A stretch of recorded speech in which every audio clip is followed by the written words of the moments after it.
You are watching Trinity Episcopal School Production Network. TESPN.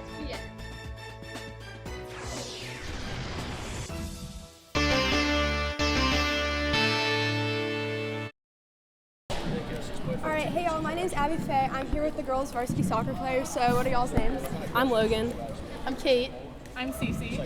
Alright, so y'all excited for the 2024 spring season? Oh yeah, most excited I've ever been. Absolutely. Oh yeah, it should be a good year. It's all our senior season, so it should be fun. Do y'all have any big goals as the seniors this year?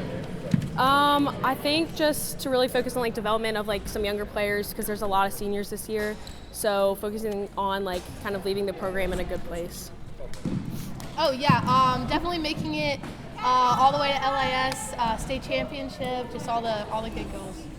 I think we have a lot of upperclassmen and a lot of lowerclassmen, so finding that bridge and connecting them to where when we leave next year, we've created a culture of inclusivity and of inspiring players to do the best that they can, so that when the next senior steps in place, that culture continues. Alright, that's good. So y'all have all been named all LIS players, so do you have a favorite memory from the soccer years so far? I don't know if I necessarily have I really liked our LIS championship game against Collegiate our sophomore season. We didn't win, but it was a great atmosphere. We had a ton of fans come out, so that was that's probably one of the highlights of my training career. How about y'all?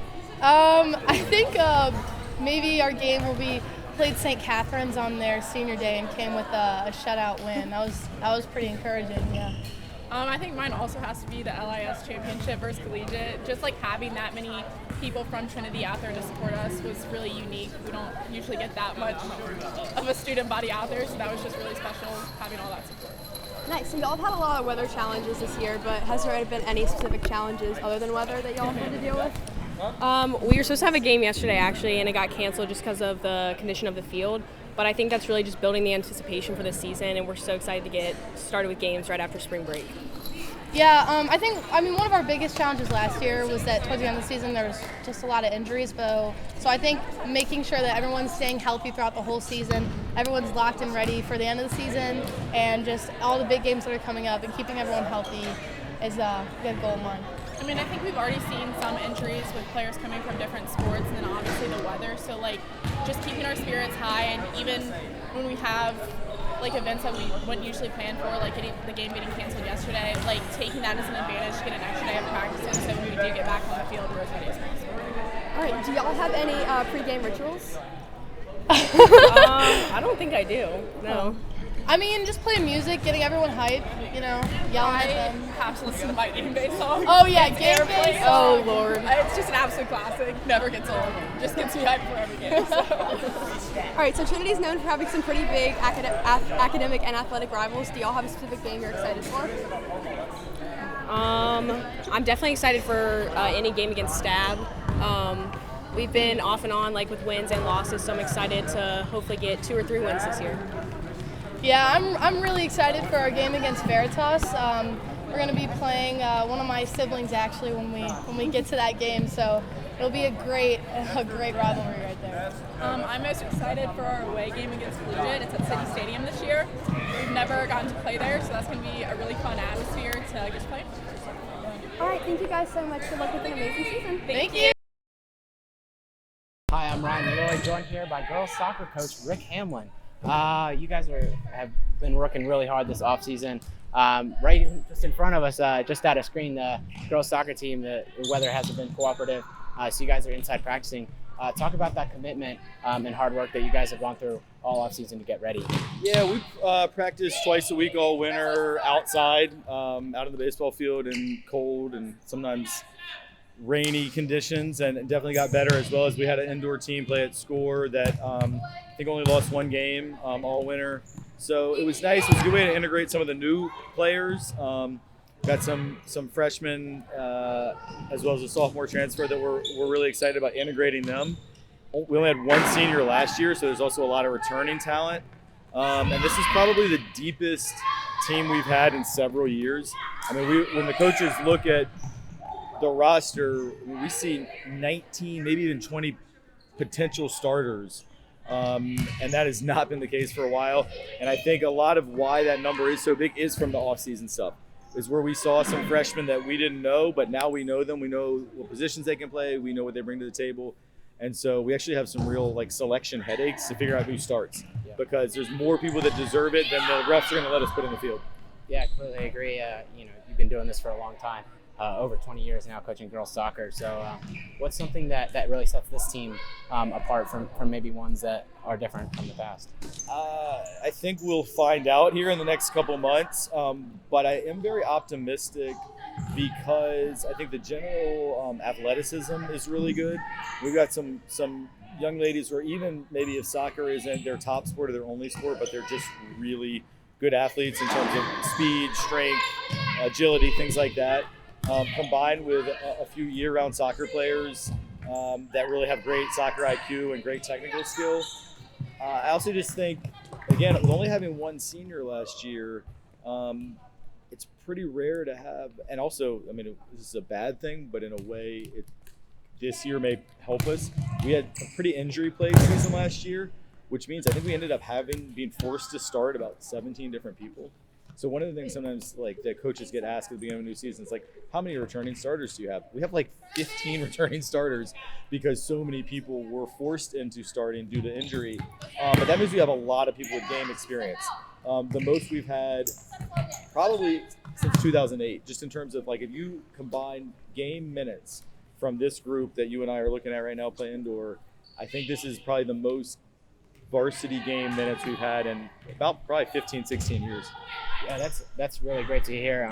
You just touched on some of the players who have really kind of come up through this program.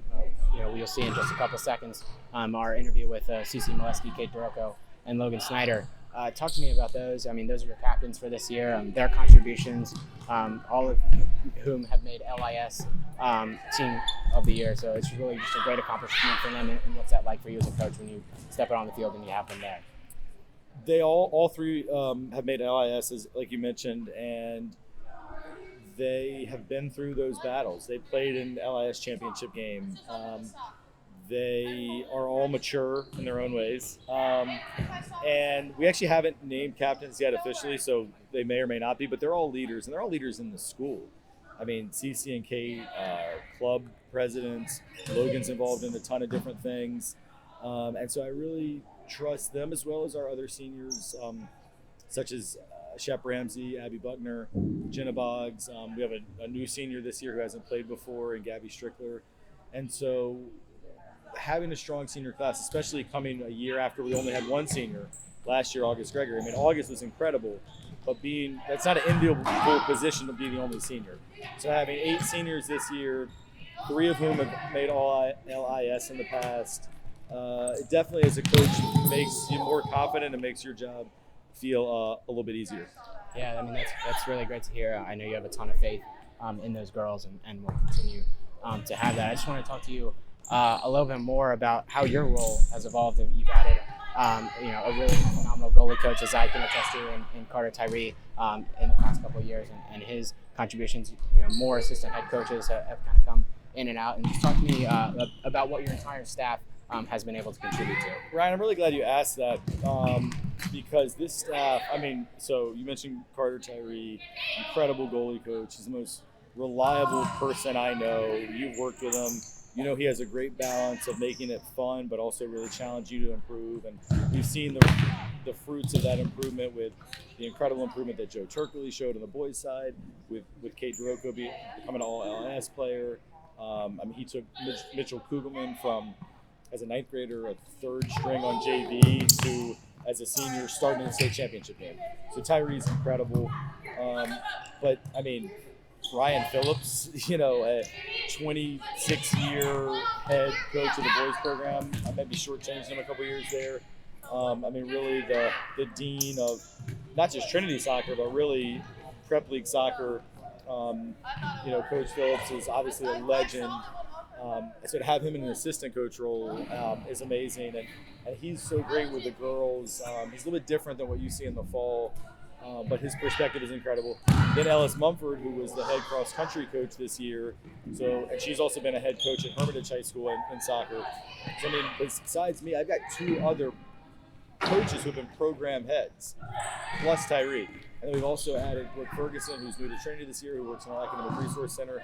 Who Brooke is, a really young, approachable, energetic female role model for the girls. So really excited about the coaching staff. And it really allows me to delegate and feel like no stress about do I need to be doing more? Like, no, I need to be doing less. Like, let them do their thing because they're also good at it. Yeah, that's so great to hear. Thank you so much for taking the time. I know you got a busy schedule to have an interview with me and to put it out there. Thank you guys so much for watching. Make sure to catch the girls in action on the upper field This guy right here. Trinity in the spring. Thank you guys. That's my guy. Let's go.